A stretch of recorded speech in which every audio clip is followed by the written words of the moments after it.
This is one of a series of interviews being conducted of senior members of the Shreveport Bar for the purpose of recording and preserving some of the history, the color, and the flavor of the practice of law in Shreveport over past years.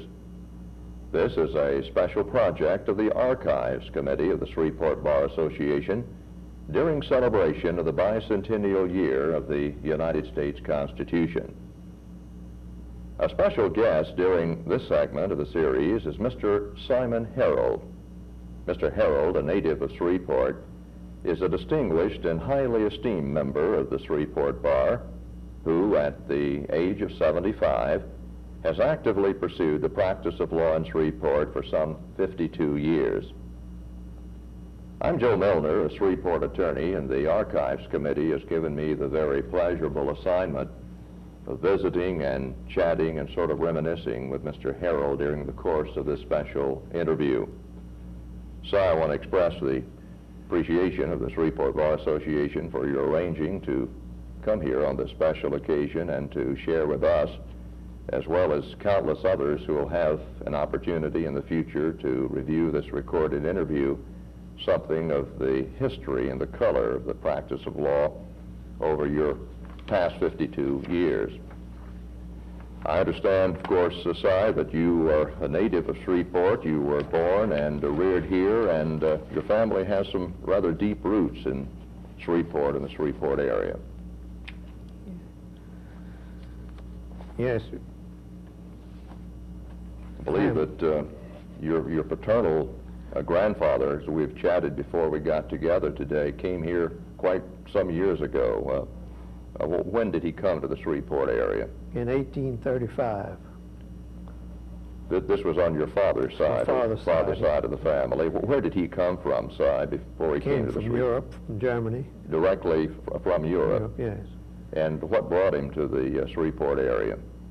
He was primarily connected with the cotton business, of raising cotton, and he came here and purchased a plantation, which is located near Belcher, Louisiana, and operated that for a number of years as a cotton farmer. I see. Is there any member of the family who's still in the business at the plantation at Belcher? No, they sold the plantation a number of years ago. I see. And what about your grandparents on your mother's side of the family, Si? When do they come to this area? My maternal grandfather, Herman Loeb, left Germany in the 1870s, and he was involved in the cotton brokerage business in New York, and subsequently came to Shreveport in the in the 1880s as an assignment from the firm that he worked with. And after he came here, he decided that this was a proper place for him to settle, and so the family has been here since that time. I see. Where was his place of business located here in Shreveport? It was on the riverfront, on the levee, as we called it, down on Common Street. Was that at a time when there was commerce on the river, and they could ship the cotton down the river? Yes, and I recall that he had a big scale out in front where they weighed the cotton that was brought in by the farmers, and he would accumulate them in the back and then sell them to be shipped out. And so I understand your father was in the practice of medicine here in Shreveport for many years. Yes. He graduated from Tulane Medical School in 1903 and practiced here until his death in 1970. He was a specialist in diabetes, because my younger brother, who is also a doctor, was a diabetic, and my father was interested, of course, in taking care of his physical condition. My brother, Arthur Herold Jr., is still in the practice of medicine in the Shreveport and is a diabetic specialist because of his knowledge of that disease. Did you attend elementary and high school here in Shreveport before you went off to college? Yes, I attended Line Avenue School, then Byrd High School, and enrolled in Tulane University in New Orleans in got a BA degree in 1933, and my law degree from Tulane in 1935. I think you told me that your family is regarded as sort of a Tulane tradition family. Why is that, Si? Yes, my father graduated from medical school. My mother graduated from Newcomb College, which is a branch of Tulane University. And my brother and two brothers and my sister all attended either Newcomb or Tulane, and so we have been interested in that school since I can remember. And where did your wife go to school? She also went to Newcomb College, which is the women's part of Tulane University. So you finished law school in 1935. What was the approximate size of your graduating class? My recollection is there was 30 of us in the class, which of course 35 was the ending of the Depression, but it wasn't that many in school as there are today, not that many students. I would assume that the level of enrollment, Si, in private schools and universities in the state was somewhat down at that time because of the economic conditions that obtained. And that's correct, it was, and there were approximately 30 of us that graduated in that year out of 50 that started in the law school class, and there were 3 females in our class, which was rather unusual at that time, and one of them is Mary Louise Wilcox, who's the wife of George Snellings, Sr., who's practiced law in Monroe for a number of years. As a matter of fact, they practiced together, did they not? And yes. Probably until his death about a couple of years ago. And yes. And Juanita Tansey, who was engaged in the general practice of law in New Orleans for several years, and Alvina Mulhern, who practiced law in Tallulah, Louisiana. And as far as I know, she's still practicing there, although I think she's retired from practice. From what area of the state did the largest part of your graduating class come from? From the New Orleans area, the larger part of it. There were a few of us from the northern part of the state, but most of them were from the New Orleans area or the southern part of the state. How did the size of your class at Tulane in 1935 compare with the size, as for example, of the graduating class at LSU during that year? It was approximately the same, although LSU had a few more, but of course it was during the Depression years when we were in school, and there wasn't that many more there, except that LSU had more because the tuition was less, being a state school.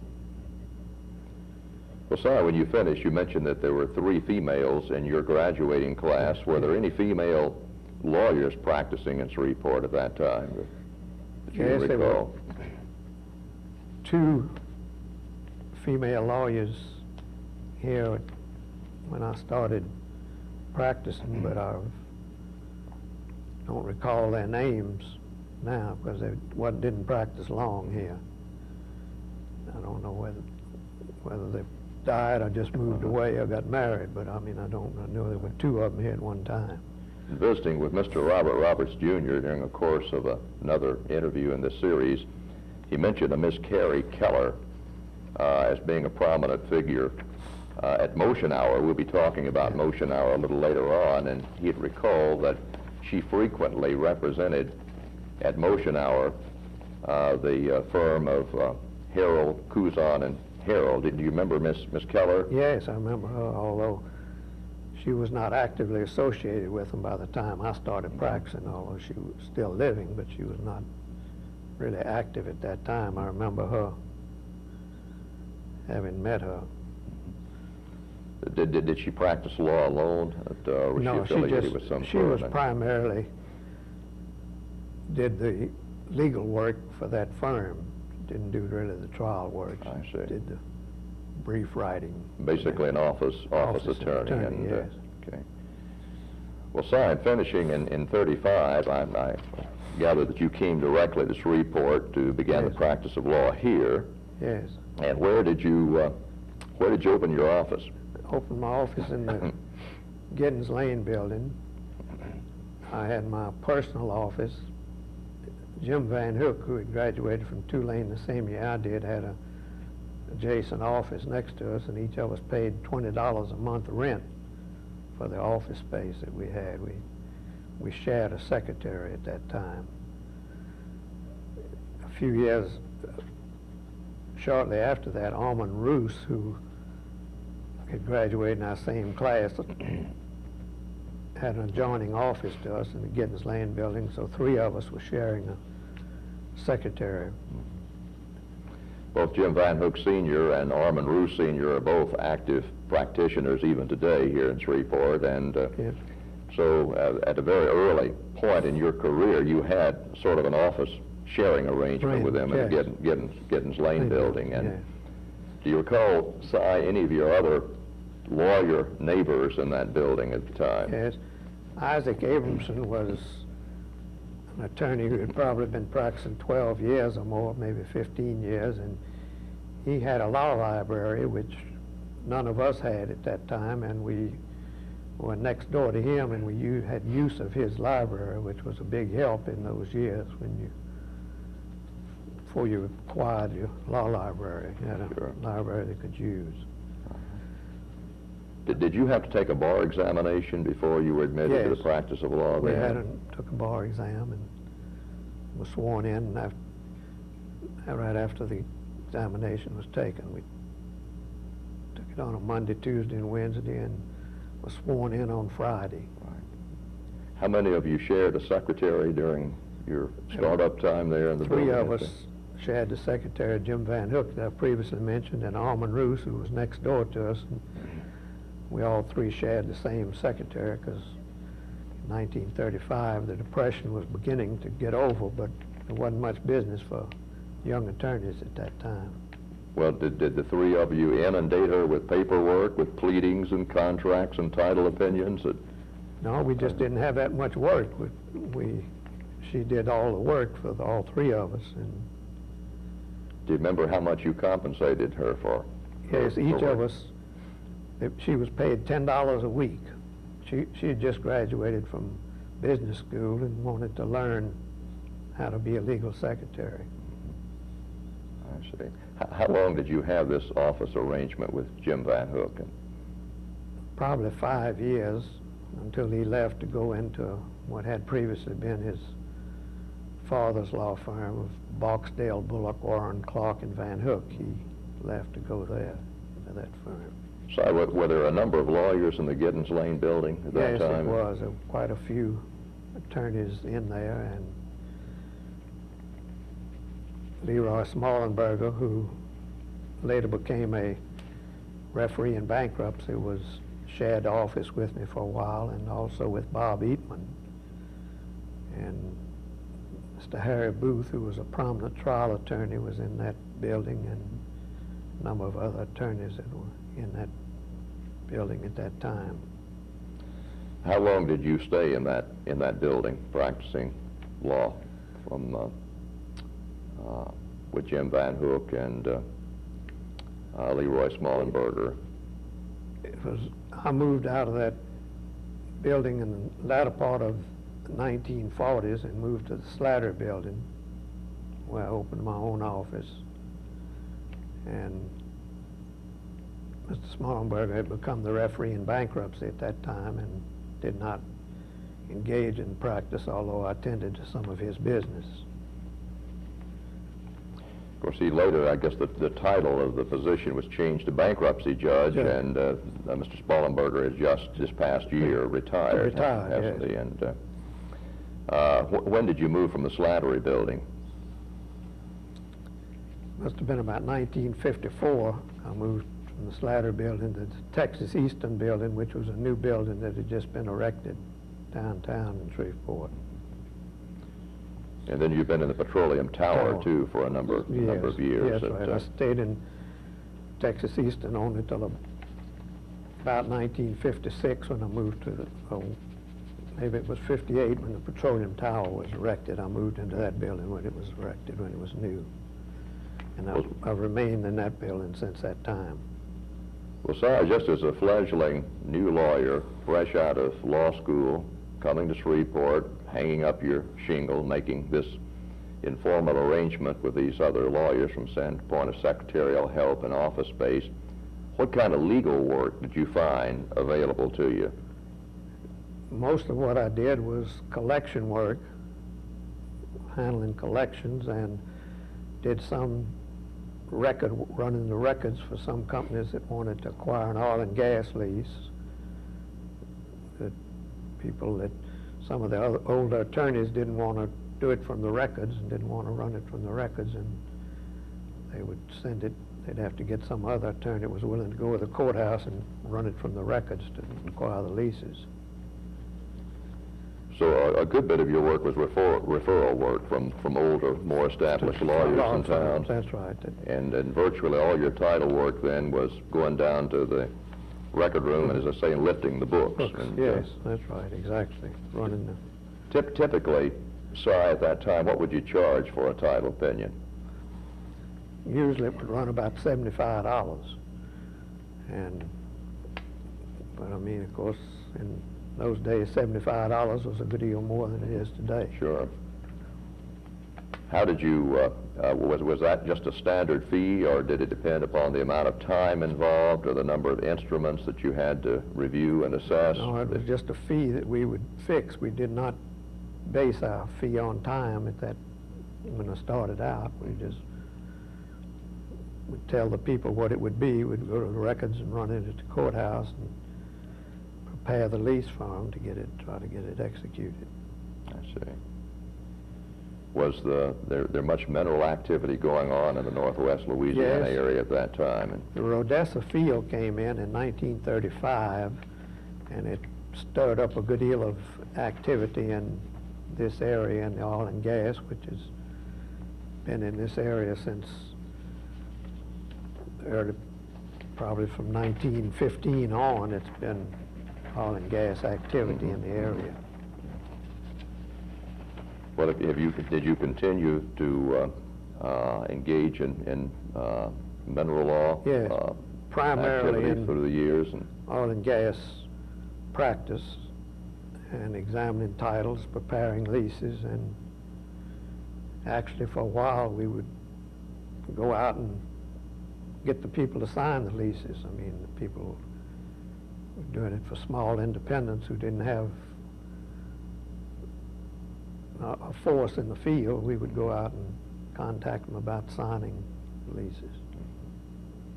So I recall that one of the landmark cases in Louisiana mineral law was one of the cases that we studied in law school in the mineral law course of McMurray versus Gray. And I note from a reported copy of the Supreme Court opinion in that case that you represented some of the parties to that suit. Can you tell us something about McMurray versus Gray, what was involved, the issues and so forth? There was two men in Wascom, Texas, who owned a tract of land in Louisiana by the name of Gray and Hickey. And they had a title question to come up of whether or not they owned the minerals, or whether Mr. McMurray, they had bought the land from Mr. McMurray, and just before his 10-year prescriptive period had run, he got a little rig and punched a hole in the ground for the purpose of interrupting prescription. And our contention was it was not a good faith attempt to obtain production, and we brought the suit to cancel his lease, which eventually we were successful in doing it. As a result of that suit, I got a interest in the mineral in the fee, because the people at that time didn't have much money to pay attorney with, and I'm glad to say that it's continued on, and I'm still receiving some income from that lawsuit, which was more than 40 years ago. Rather satisfying result to win on the legal issues involved, and also to garner that nice fee.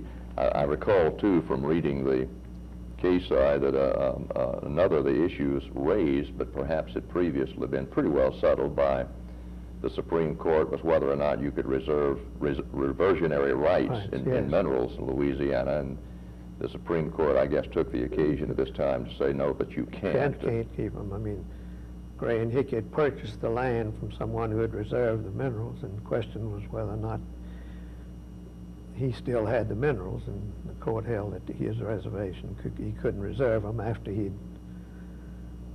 While they were still outstanding before they reverted back to the land. Yes. I see. And I think it's interesting to note, Si, the counsel leading the opposition in your case. Who were those folks? it was a firm of Herold, Kuzan and Herold, who Mr. Sidney Herold was my uncle and was a very prominent attorney, particularly in oil and gas matters, and his son Sam Herold and Sumter Kuzan, and they represented the other side in it, and it was an unusual situation for me to be opposing my family in that matter. But you're competing with your uncle and your first cousin in that case, and that's correct. Yes, I did. That was a premier law firm in Shreveport, was it not? That's right. Through the years. Yes, particularly in mineral law, and Mr. Herold was prime draft of the mineral code. They were very active in that phase of the. And Mr. Sumter Kuzan was a very prominent lawyer too, was he not? Yes, and a he student was. of the law. Oh, yes, he was. I see. Okay. Well, tell us something about the economics of the practice of law during those early Depression years. You mentioned, Si, that the standpoint of running titles on land for title opinions and oil and gas matters, you basically charged a flat fee of something, a range of $75. How did you fix or formulate your fees in other aspects of your legal business? It was just what we thought the people were willing to pay. We would talk with them about it, and in 1935 and a few years after that, it was still Depression years in this area, and we would try to agree on a fee before we took the case, but usually it was not very large fee. But in that McMurray versus Gray suit, I got, as I say, it was on a purely contingent basis if I was successful. Mm-hmm. And now, some 40 years later, I'm still receiving some income from that fee, which was better than if cash fee I would have been able to get at that time. Sure. So what system was available here locally in Caddo Parish District Court back in the 30s and the 40s for delivery of legal services to indigent defendants in criminal cases? All the young lawyers were subject to being appointed to represent these defendants, and that was practically the only criminal experience I had, except for one case where I got employed. But I mean, most of the time it was just representing them, and we were paid a very nominal fee through the Louisiana, state of Louisiana paid the fee to us, but it was a very nominal fee that we were compensated on. Was that fee fixed on an hourly basis or on a case basis? No, just on a case basis. It didn't. I see. How often would these appointments come up in the ordinary course of affairs? I think I would get appointed once every 2 or 3 weeks. I mean. So they came up fairly regularly? Fairly regularly, because, I mean, they appointed the younger attorneys that had been appointed. You had to get on the list to put your name. You agreed to take them, and you took them in that manner. And I would gather, Si, against the backdrop of the dearth in legal business at that time, that perhaps the younger lawyer would be prompted to get on the list, to not necessarily to get rich at handling this type of business, but for the experience, trial experience and otherwise. That's what we wanted, and that's particularly in the criminal cases. I got appointed in one murder case, and I remember the judge made us go till 11 o'clock at night, and the jury was out so long I thought they were going to give him the death sentence, but they came with a manslaughter verdict, which relieved me somewhat. But after that, I decided I didn't want any more capital cases. Certainly empathize with that. Was that a one-day trial? You started sometime early in the day and ran until 11 o'clock at night? And yes. so who was the judge in that case, do you recall? Judge Harry Stevens was the judge, I think. I was the see. Judge, and might have been Judge Roberts. I mean, and a number of cases before both of them, and you got appointed, you had to represent them. Well, although fortunately for you in this case, I guess it would be only academic, but where were executions carried out at that time in capital cases? In the courthouse. They didn't. Later, they started sending all of them to Baton Rouge, but I mean, that time. Do you recall some executions being conducted here at the Caddo Parish Courthouse? Caddo Parish Courthouse, I yes. see. And that was a practice that was pursued over a number of years yes, until yes. the system to have this done down at Angola, I suppose. Yes. Okay. So I believe the first time I really became acquainted with you, of course I'd known you for a number of years in the practice of law, but on a personal basis was some years back when you were chairman of the Caddo Parish Indigent Defender Board. How many years did you serve on that board? I was on the board probably 7, 8 years. I was just probably 2 years as a chairman, but it was questioning. The purpose was to get lawyers to take the cases. If we couldn't get them to take them, the judge appointed them, and they didn't have much choice then. They had to take them, but we were trying to be sure the people were represented properly at that time. So I think you agree that we've probably come a long way since those early days that you have described, when the appointments were made with little or no compensation, basically for volunteers, maybe on an involuntary basis on some occasions, to today when we have a full complement of full-time, well-paid lawyers on the indigent defender staff to represent those who can't afford to hire their own lawyer. And so we've changed in the situation now. Really come a long way. Mentioned something about motion hour earlier. Tell me about motion hour. What was motion hour? How often was motion hour? Motion hour was held on every Wednesday and every Saturday. The court met on Saturday at that time. But on Wednesdays, the cases were set for trial, and uncontested cases, you could take up the case and get the judgment at that time if it was a default case. But and also they set the calendar for the next week, and a lot of us, it used to be after motion hour, the lawyers, number of us would go to the Independent Drug, which was in the Giddens Lane building at that time, and have coffee or Coca-Cola to drink. It was more a social affair after that, and even if I didn't have a case to come up, I would go to motion hour just to see the other lawyers, and most of the lawyers, either them or someone in their firm, usually appeared at motion hour. What would have been the size of the bar back during the say middle and late 30s, active practitioners in Shreveport at that time? I think there was about 120 lawyers. It gradually, when conditions got better, it certainly grew rapidly, you know, after the... And most of those would be there attending motion hour, would be represented at motion hour. Motion hour, because you had to set your cases at that time, too. You had to request a setting, and they set cases for the following week on Wednesdays.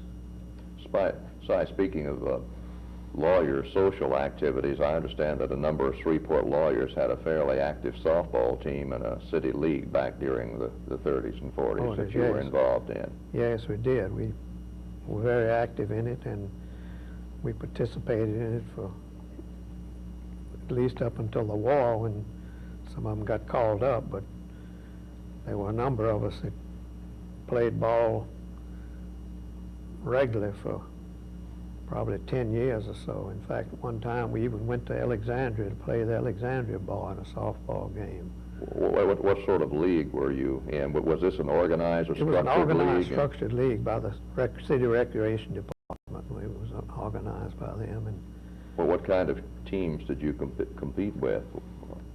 Well, I remember J.B. Beard had a team, and the First National Bank had a team. The banks each had a team that would get the employees from the bank that participated in it. It was strictly amateur ball. There wasn't any, except one of the teams had one fellow that retired from Shreveport team, I remember, named Jerry Moore, that played on one of the teams, and he could always hit the ball so far but he'd been a professional baseball player. They ran a ringer in on it, sounds like, Si. Yeah. Who were some of the lawyers who were actively engaged in on this softball team with you? You played, did you not? I played, yes. What position did you play? I played shortstop. I see. Malcolm Feist was on the team, and Charles Meyer. We had 10 men on that team. You had a short field, and that's what Charlie played. And well, you told me Charlie was a very animated person on the field, yelling and hollering all the time. Yes, he was very interested in it and active in it. And John Pleasant, who later came on the bench, he was still on the team, and he played with us even after he was on the bench. What position did he play? Do you recall? He played second base. What about Malcolm Feist? He played outfield. Joe Hamilton, who later served and still on Supreme Court. No, he's died since. That's right. He was on the Supreme Court. He was on the Court of Appeals here at that time, and he played second base on the team. And you mentioned your good friend Armand Ruse earlier that you shared office space with. He played on the team, he played I understand, on the team, as well. yes. What position did he play? He played outfield. Where were the games played locally here in Shreveport? You mentioned going out of town on occasion, but... Mostly out near the Broadmoor Theater, where the Broadmoor School is, near where the Broadmoor School is now. Some of them were played at Princess Park. But I mean, some at the fairgrounds. They had a field out near the fairgrounds where we played, just different places around town. So I understand that this was not only a social event for the lawyers, but it spawned a good bit of colorful litigation that you were involved in. I guess certainly as a lawyer, but involving Malcolm Lafargue in one case, and I believe you mentioned previously Armand Ruse in another. Tell us about Malcolm Lafargue's involvement in litigation as a result of this ball team. There was two lawyers named Malcolm Feist and Malcolm Lafargue on the team, and a fly ball was hit, and somebody yelled for Malcolm to take it, and both of them ran for it, and the two Malcolms collided, and Malcolm Lafargue got hurt, got knocked out at the time, but he wasn't serious, but it was an incident that we all talked about. The one that was more serious was when at the Broadmoor field, there were a few stands, but most of the people sat in their cars and watched the game, and they would go down the foul lines and play in the park and watch the game, and the next one car would pull out a little further than the other so they could see.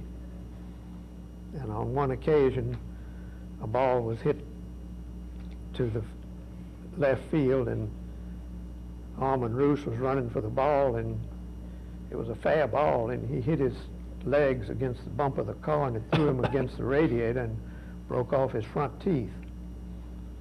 We were playing the First National Bank at that time, and we had his liability cover of the bank's man that was involved in it wouldn't pay it, and we brought a suit, Ruse versus Metropolitan Casualty Company, and most of the lawyers and most of the bankers testified in the case, and he finally recovered several $100s for having his teeth broken off. He had to have them capped. So I read with interest the Second Circuit Court of Appeal opinion in this matter is reported at 195 Southern 657.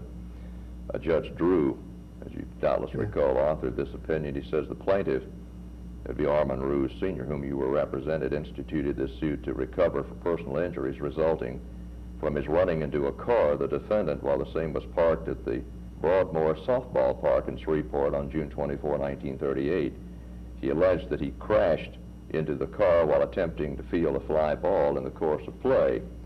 And Judge Drew goes on to say, on the night of the accident to the plaintiff, the game being played under electric lights, a team representing the banks of the city, composed of bankers and their employees, was playing one representing the lawyers, composed of judges and attorneys. And I rather gather, Si, that the competition on the field between the lawyers and the bankers was carried into the courtroom, because Judge Drew goes on to say the players who rushed to the scene of the accident immediately after it occurred are positive that the defendant's car into which the plaintiff crashed was extending nearly half its length into the playing field. And he says a like number of witnesses, all bankers and employees of banks, are positive the car was parked entirely outside the playing field. He says the testimony given by the bankers and their witnesses is not as positive and convincing as that of the lawyers and the judge who testified. There is no doubt that lawyers are better trained to look for details when an accident occurs than bankers are. I guess you're fortunate that you had a lawyer rather than a banker write that opinion. Yes, and it was, I remember it very well because I was playing in the game, but we looked at the car and it was parked about halfway onto the field. The foul line ran underneath the car, as I recall. And so how did it happen that when you got to the courtroom, the eyewitnesses were broken down into two categories, the bankers on one side and the lawyers on the other? Yeah. Although the opinion doesn't reflect this, I'm gathering that maybe a banker's car was involved. It belonged to Mr. Tickle that worked at the First National Bank. It was his car, and I see. He was sitting in the car watching the game, and as the car's parked there, you had to get out a little bit further if you wanted to see it, and he was sitting in about halfway into the playing field, and he was. But of course, if you're going to catch a fly ball, you got to watch the ball and not watch where you're running. I believe you had an expert witness that you put on in that connection, did you not? Yes. Who was that, and what did he testify to? He was Mr. Phelps, who had played professional baseball, and he said that you had to watch the ball. You couldn't look. You had to have a clear place to catch the ball, and if it was fair, you thought that it was. You had the clearest place to go, to catch the ball was what he is. Was that Mr. Nealon Phelps? No, it was his brother. I see. Polly Phelps, his name was. He'd been a professional Major League Baseball player at one time. Mr. Nealon Phelps was a banker associated with the First National Bank of Shreveport. Yes. I see. Well, he wasn't an eyewitness, and you simply had him there as an expert witness. And yes. I noticed in this Court of Appeal opinion that Judge Hameter was recused. Was he playing ball that night? He was playing ball that night. So he was one of the witnesses then? And he was a witness. He was testified as a witness. That's the reason he recused himself, and I think from a review of this matter. Yes. Well, Si, let's say you had two cases then, I guess, defending Malcolm Lafargue in one case, and bringing an action in behalf of Armand Ruse in the other, and you won both of them. Yes. So you're sort of batting 1,000 in the courtroom. On baseball, anyway. Yeah. Well, how well did you bat on the field? Not that. No, not quite that well.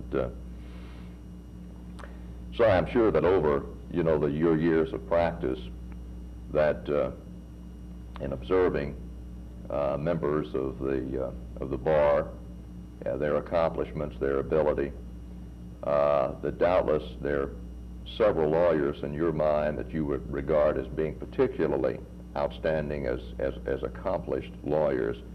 Just for the purpose of recording names and recollections, I wonder if you'd mention some of those people that would come to your mind, and the reasons why you regarded them as being particularly outstanding or exceptional lawyers. Well, Mr. Scott Wilkerson was one, and he was, I would suppose you'd say, a very contentious lawyer, but he was really a very able lawyer. And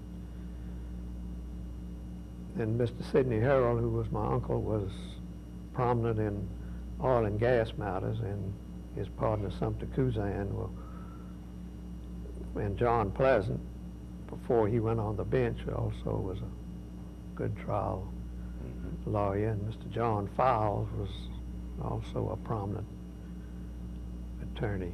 Now, it is Mr. John Files, to whom you refer, related in any way to the present-day John Files? He's a very fine and active lawyer. Yeah, he's an uncle of... Of the present-day John. John Files, I see. yes. Anyone else?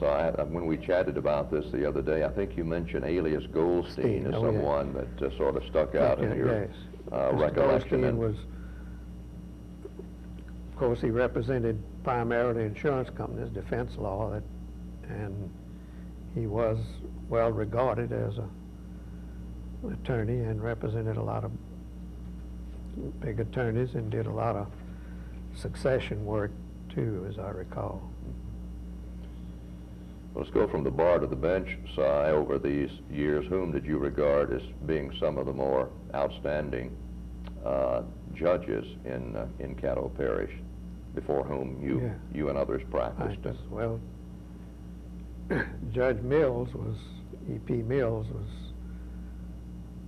and Judge Robert Roberts were on the bench when I started, and they were very strict in their courtroom procedure. Later, John Pleasant was on the bench, was a good judge, and Judge Galloway, who had been district attorney, later became district judge. And it was from way back there. I'm not talking about the present court.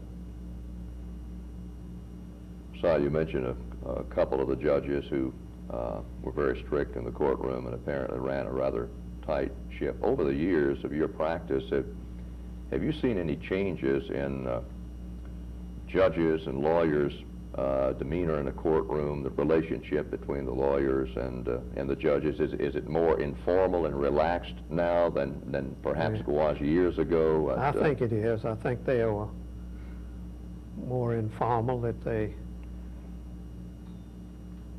One of the reasons is when they started the pre-trial conference, you got a lot of the problems out of the way, and discussed some of the things, the issues, and the judge pretty well let you know what he was going to do about the questions that you brought up. So when you knew in the courtroom, but previously we didn't have an opportunity to discuss it with the court. I mean, we just went to court and made our objections, and the judge ruled on it then.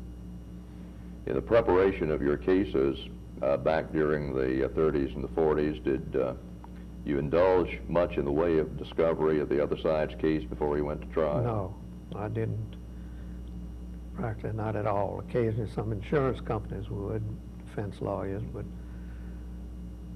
generally I was primarily a plaintiff attorney, and we didn't do it. In fact, it wasn't used as much. I mean, I don't remember what year it was adopted, but it wasn't used nearly as much as it is today in pretrial. Would the cost or expense have been a factor back at that time, or?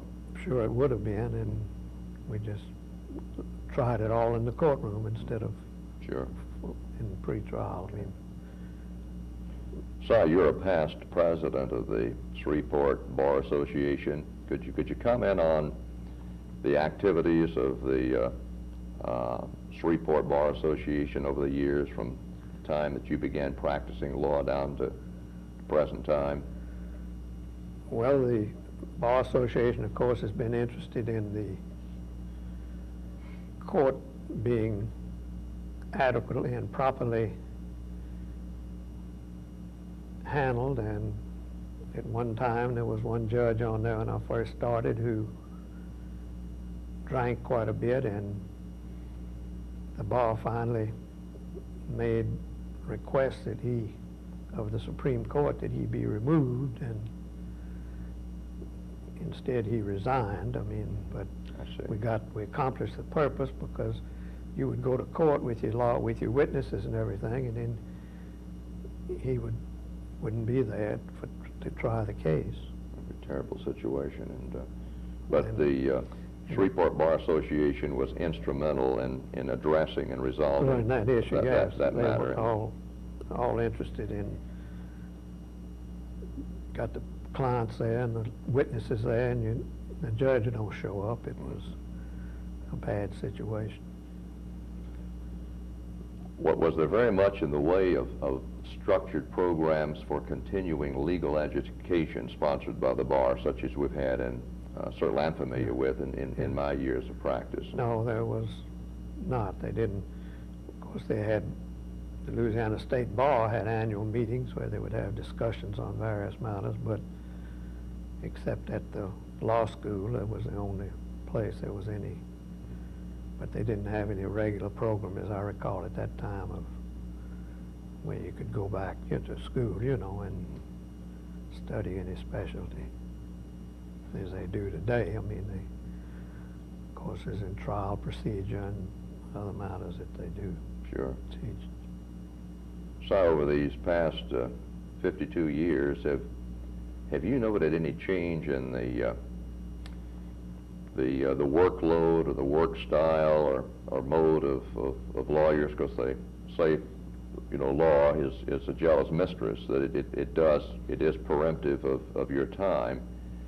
But are lawyers having to work harder now and spend more time at their practice than they did back? Of course, I realize in those earlier years you didn't have much to do, at least on the heels of the Depression. But when the economy changed and things picked up, did lawyers work by and large harder then than they do now, or were they more relaxed then than they do now? What are your I think they worked observations? harder at that time than they do now. Of course, I'm partially retired now, since I've been at it 52 years, and I've not been in real good health. But I mean, what my observation is, I mean, I don't do any court work anymore, and so I don't know. But I mean, it certainly appears to me that there was more for them to do at that time. I mean, doing it, we didn't have. First, they didn't have all the pre-trial motions and so forth, that you could get part of your case tried before you went to the courtroom. You just didn't know what the witnesses were going to say. So we've covered a lot of territory here up to this point. Is there anything else that you would care to comment on for this interview in respect of your recollections of the practice of law in Shreveport over more than half a century now? Yeah. No, that primarily that the bar has been active in things that they needed to do, and have tried to, might say, police the bar and see that ones that were not desirable would not continue to practice. And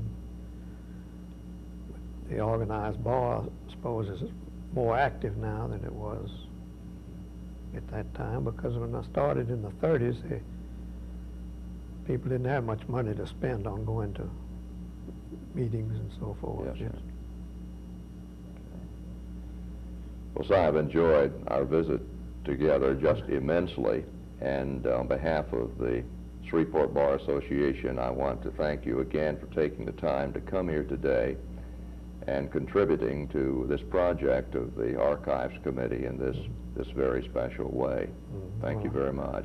I appreciate it, Joe, and enjoyed being here, and hope I added a little bit to what took place in the last 52 years. You did indeed. Thank you, Si, very much.